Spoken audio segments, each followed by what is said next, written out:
All right, Larry Krueger here from the Pig and a Pickle Krug Show with a little 49er video as we recap everything that happened in Week 5 around the NFL. Of course, the Niners got that beautiful 26-23 win over the Rams on Thursday night to get Week 5 rolling and to roll to 4-1, 3-0 on the road, 3-0 inside the division. 49ers were off on Sunday, and so it gave me a chance to watch all the other teams in the league. And we're, of course, brought to you by Pig and a Pick, all the best barbecue in all of Northern California. Check them out. They're in Emeryville. They're in Corte Madera. They're open 7 days a week from 11 a.m. till 8 p.m. or until they run out. Go get some brisket. Go get some brisket chili. Tell them that Krug sent you. Damon and Mary, great people. And also 49er football this season is presented by Sleeper, the fastest growing fantasy platform in the world. It's a one-stop shop. You get blazing fast news, real-time stats, group chat, season-long leagues, and of course, Sleeper picks for daily fantasy. Use that promo code Larry and Sleeper will match your first deposit up to $100. Links in the description. Terms and conditions do apply. All right, let's talk a little bit about Week 5. Niners are 4-1, and they're now in sole possession of first place inside the NFC West. That's right. What a week it was. Seahawks lost. Cardinals lost. The Rams, of course, lost. And then mix in the fact that the Eagles lost as well, and it's just a beautiful weekend for the 49ers. But, yeah, Seahawks lost to Tampa at home.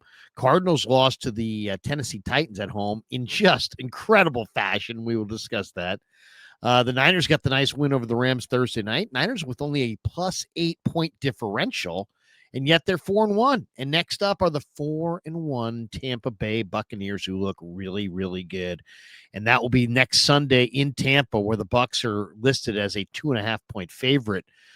These are two of the best records in the NFC, battling the two best record teams in the NFC, battling head-to-head in Tampa. And we'll talk more about the Bucs because, man, I watched them on Sunday. The Seahawks lost at home to Tampa 38-35. How about that? How good's Tampa? They just put 38 on Seattle's defense in Seattle. So Seattle actually is weird these days. They're better on the road than they are at home. And, of course, Sam Darnold with a late interception. Where have you heard that before? Sam Darnold just throws a lot of interceptions. He had a great game except for this late pick by Levante David. And it set up the game-winning Chase McLaughlin 39-yard field goal with the interception came with 58 seconds left in the fourth quarter. So Baker Mayfield had a day, 379 yards, 2 touchdowns. He completed 88%. That's not a misspeak. 87.9% completion percentage for Baker, who was given up for dead by multiple franchises. How about that? It's going to be Reclamation Baker against Reclamation Mac, next Sunday in Tampa. That 87.9% completion percentage, by the way, the highest of any quarterback in any game this season in the NFL. How about that? Baker Mayfield, 87.9%. He is hot as fish grease. Darnold threw for 341 yards and 4 touchdowns, but he had that costly pick. Seattle, number 3-point defense.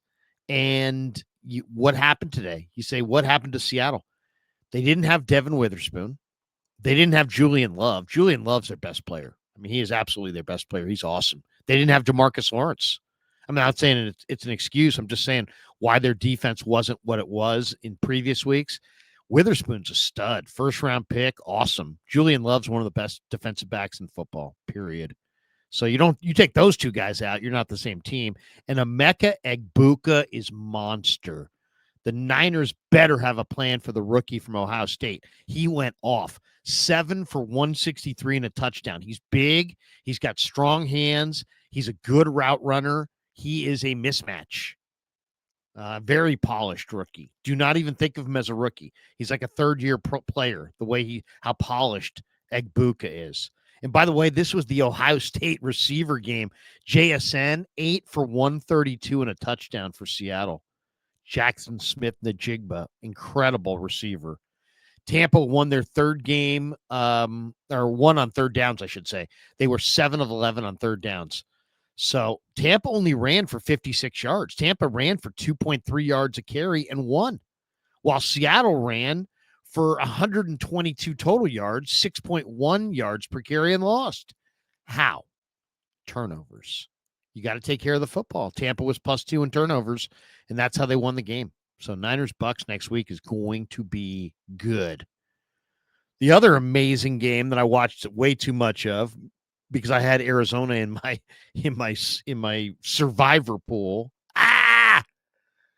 Arizona gagged against Tennessee, and it's the kind of loss that makes you wonder where their season's going to go. They're 2-3. It's not that their record's so bad, but this one was a gag. Oh my God. They have the Tennessee Titans with a rookie quarterback in an absolute hole in the fourth quarter at home, and they lost. They led 21-3 in the fourth quarter and lost 22-21. They were on the verge of going up 28-3. I mean, it's unbelievable. If you saw this game, this was one of the biggest gag jobs I've ever seen. 12:51 left in the game. Amari Dermercado gets loose, 72-yard run. He's going in. I put my hands in the air. Arizona's up 28-3. I'm winning my survivor pool.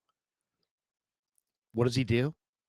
He decides he's going to down it or spike it or fumble it or whatever. It was basically a fumble. He fumbled it at the 1. He thought he was just going to be Johnny Cool Guy and down it right as he crossed the goal line. You're really cool when it works. You're really not when it doesn't. He fumbled it through the back of the end zone. His 72-yard touchdown run that would have given Arizona an almost insurmountable 28-3 lead with just inside of 13 minutes left in the fourth quarter became a touchback and a rallying cry. And suddenly Cam Ward came alive. And Cam Ward threw for 265 yards. He went 13 of 18 for 193 in the fourth quarter alone. It was an unbelievable comeback if you're a Tennessee fan. They snapped a 10-game slide. They were down 21-6 in the fourth quarter. So, I mean, it wasn't just that play, by the way. Dadrian Taylor Demerson, he was a terrific young safety. He had an interception of Cam Ward, but he immediately fumbled it when he landed on the ground.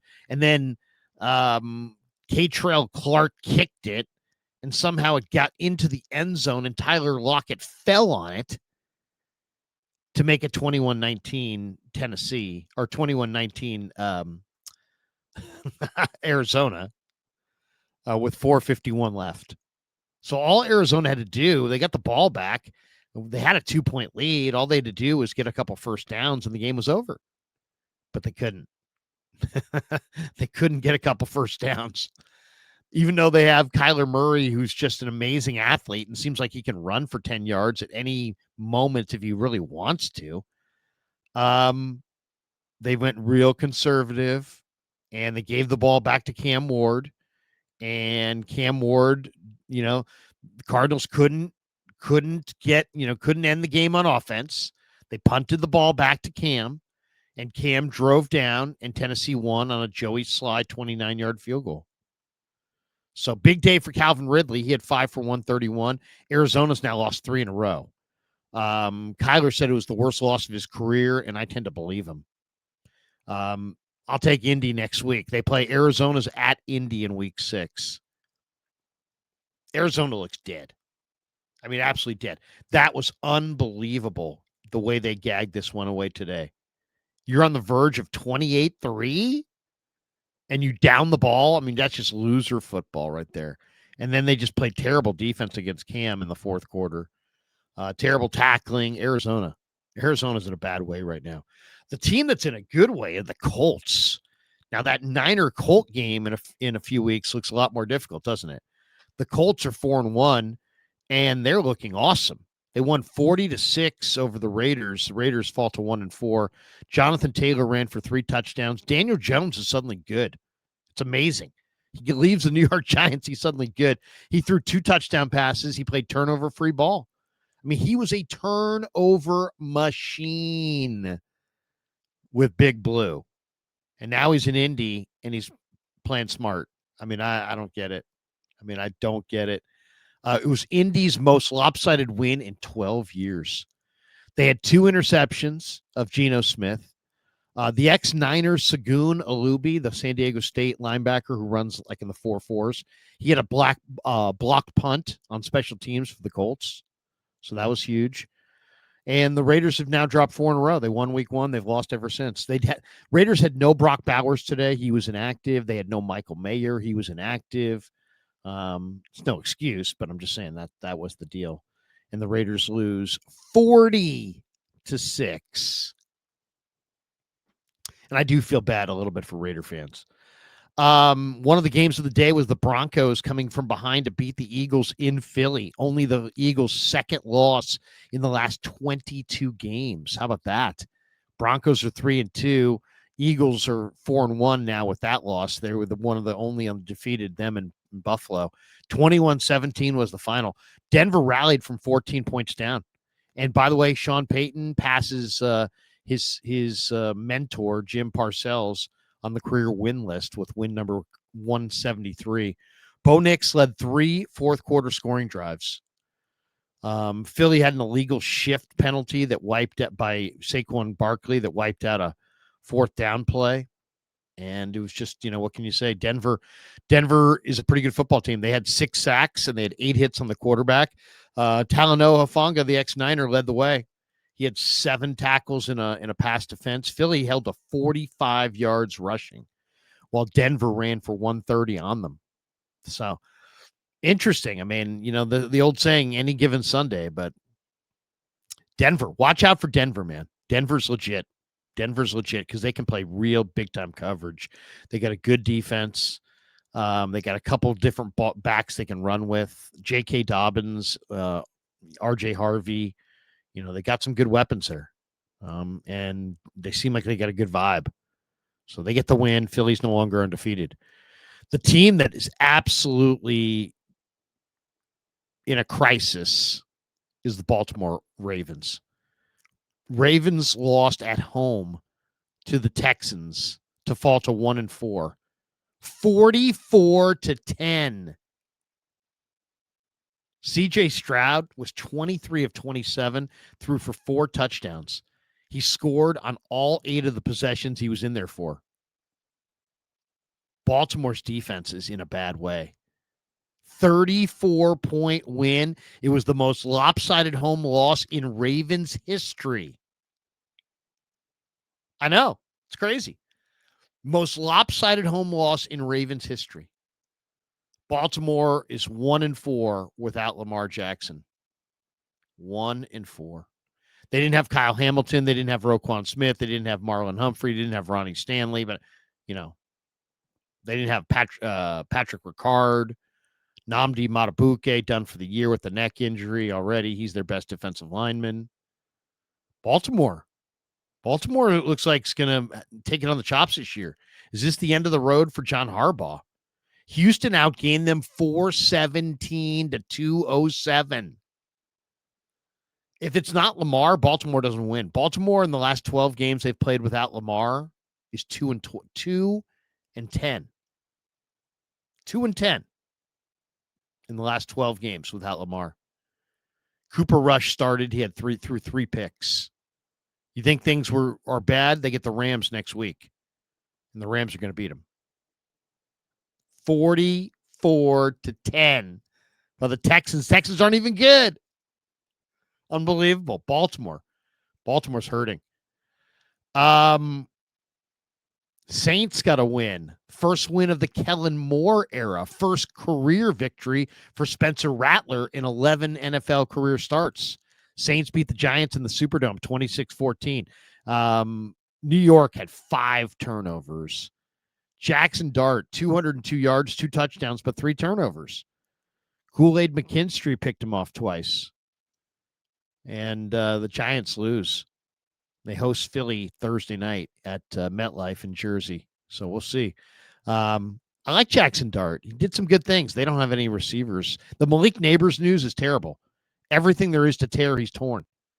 The ACL, the MCL, the PCL, the meniscus, turf toe. He's got it all. I don't know if you guys saw that. That was awful. He's going to be out a long time. I've never seen anybody so injured on one play. That was amazing. He's got a partially torn turf toe in addition to all of the trauma with the knee, and he's basically got the Ayuk. He's got the 3-parter. So, man, that's a crushing blow for the New York Giants. Jets weren't better this weekend. Cowboys beat them 37-22. Jets are 0-5. Aaron Glenn is 0-5 as a head coach. Dallas 2-1 now with the win. Dak Prescott threw for 4 touchdowns. How about this? Dallas's O-line was without 4 of their 5 starters. Only Steele, I think, was the only guy who started on their O-line. That's a starter. 4 out of 5 new starters on the O-line, and you put up 37 on the Jets. No CeeDee Lamb, by the way. Dallas, 5 sacks of Justin Fields. Javonte Williams, have yourself a year. He ran for 135 and a touchdown. He also had a receiving touchdown. The Jets are the first team in NFL history to have no takeaways in their first 5 games of a season. No takeaways at all.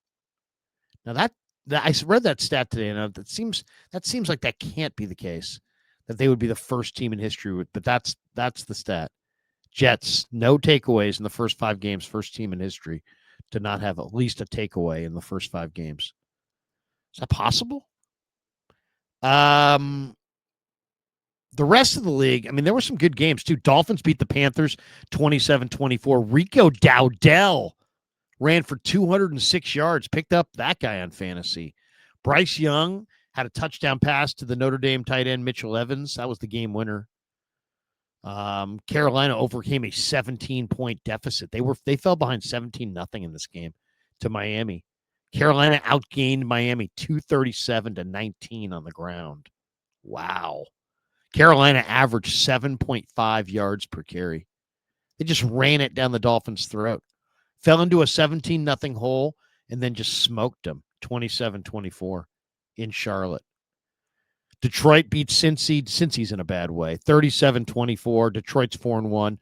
David Montgomery, homecoming was big. He ran for a touchdown. He threw for a touchdown. 18 carries for 65 yards. He supposedly had 20 of his friends and family in the house.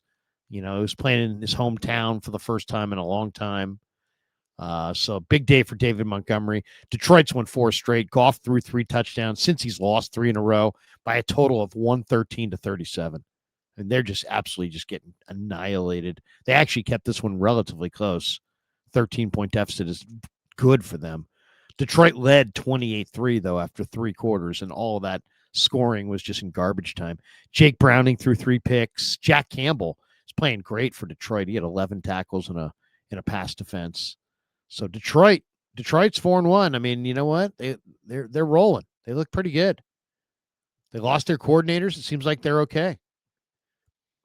Biggest win of the day may have gone to Washington. They beat the Chargers in LA 27-10. Chargers led 10-0, and then Washington put 27 unanswered on them. Bill Merritt, Ja'Cory Crosby, don't call me Ja'Cory Crosby. I want to be called Bill Merritt, 2 touchdowns, 14 carries for 111 yards for the rookie from Arizona. The Chargers' big issue right now, outside of their offensive line issues with Slater done for the year and Alt now beat up, is penalties. They had 15 last week. They had 10 more today. Herbert was sacked 4 times. He's been sacked 16 times in 5 games. Washington ran it. 5.8 a carry. Big day for Deebo. Deebo looked good. 8 catches, 96 yards, got in the end zone. Bobby Wagner's a Hall of Famer. Proved it again today. 14 more tackles for Bobby Wags. He's big time, man. He is just timeless. That just keeps rolling. And Washington goes to 3-2. Chargers fall to 3-2. 2 losses in a row for the Chargers. Thought the Chargers were like be one of the premier teams, and they've gone down now 2 weeks in a row. If you got up super early, you could watch the Carson Wentz led Vikings beating the Dylan Gabriel led Browns 21-17 in the UK. Jordan Mason, 13 carries for 52 yards and a touchdown, but he also had a key fumble. Justin Jefferson had 7 for 123. Addison got in the Jordan Addison scored a touchdown for Minnesota, and the Vikings go to 3-2. Cleveland falls to 1-4, 1-4 for the Browns.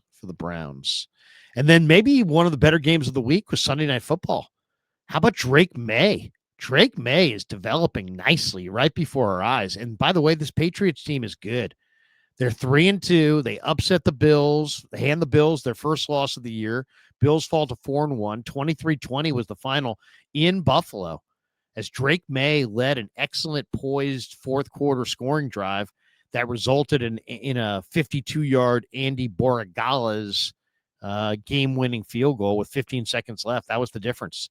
Stephon Diggs tonight was on a freaking mission against his former team. This was his first game in Buffalo since they traded him to Houston. And wow, I mean, he was awesome tonight. 10 catches for 146 yards. Diggs just owned it. He absolutely owned it. He was the best player on the field. Ramondre Stevenson had 2 rushing touchdowns for New England. Vrabel's got New England playing well. And Buffalo, 3 turnovers, 2 by Josh Allen. Everybody talks Josh Allen this, Josh Allen that. He's perfect. He walks on water. He had a pick and a fumble, and they had 3 turnovers, and that's why they lost. So Buffalo's first loss of the year. No, that's why nobody runs the table hardly in the history of the NFL. Teams lose. It's hard to win every week in the NFL. It's an odd-shaped ball. It bounces in an odd way. It's just as simple as that. Monday Nighter wraps up week 5. It's the Chiefs and Mahomes in Jacksonville. Chiefs are 3.5-point favorites. Chiefs are 2-2, trying to get things rolling a little bit. They looked good last week. Jacksonville obviously beat the Niners last week. They are 3-1, and they're in Jacksonville on ABC, ESPN, Monday Nighter. And then, of course, Atlanta, Bears, Pack, and the Steelers all had the week 5 bye. But a good week for the Niners. Good week for the Niners. I think if you look at this week and you look back at it, you say, yeah, this was a very good week for the 49ers. A lot of the key teams, I mean, Arizona lost. Obviously, they beat the Rams. Watching some of these AFC teams like Baltimore get derailed, seeing Phillies being slowed down a little bit. I think these are all good things. I mean, and obviously the division wins. Watching Seattle lose to Tampa, seeing Arizona gag one at home to Tennessee, and that's really what matters. Is you want to win your division, and the Niners were the only team in the NFC West who won in week 5. So good win for the 49ers. Good week for the 49ers. And now it's on to Tampa, where they get the Buccaneers next week in Tampa. And this is going to be a good one, man. This is really going to test the 49ers pass coverage because Baker Mayfield is absolutely smoking hot, and he's got some great receivers. And the rookie Egbuka is just an absolute – Emeka Egbuka is just an absolute monster right now. He might be the most impressive rookie receiver I've seen in a long time.